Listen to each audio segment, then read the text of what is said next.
Good morning, good morning, good morning. Once again, this is your AI acronym individual. Good morning, kay human beings.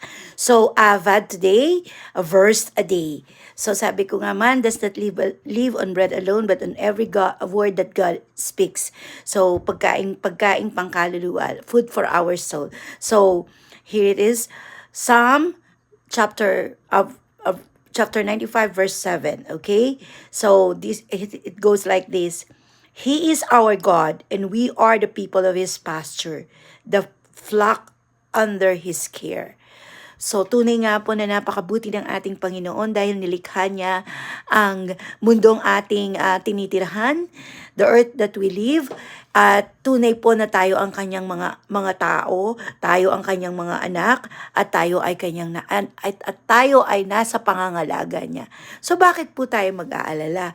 Alam po natin na meron tayong Diyos Ama na nagpo-provide ng lahat. He is our great provider, He's our great protector, He's our great healer.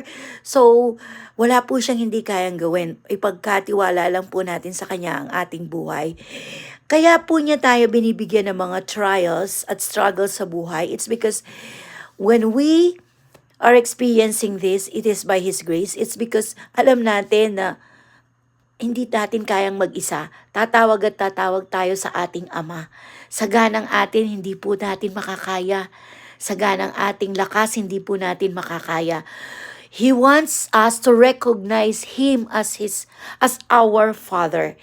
Alam po ba ninyo, kapag tayo ay hindi nagtiwala sa Kanya, para tayong mga orphanage na walang ama, na ulilang lubos. But we are not. We are blessed that we have a Heavenly Father. We have our Father.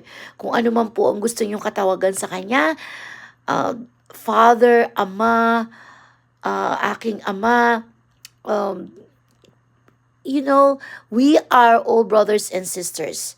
Sabi nga, we are not just only, hindi lang tayo ay magkakapatid, hindi lang ang magkakapatid ay because of blood, but we are sons of God. So, kailangan po nating maunawaan yon na tayo ay ang kanyang mga anak. We are His son and His people. So, we cling to Him. So, pag sinabi kong we cling to Him, we will always pray for Him. We will always supplicate everything to Him. We will be specific with our prayer. We will praise Him. We will adore Him every day of our life. We will thank Him every day of our life because we are under His care. Okay? So, yun lamang po. Magandang buhay at mabuting tao. God bless us all. Be kind every day.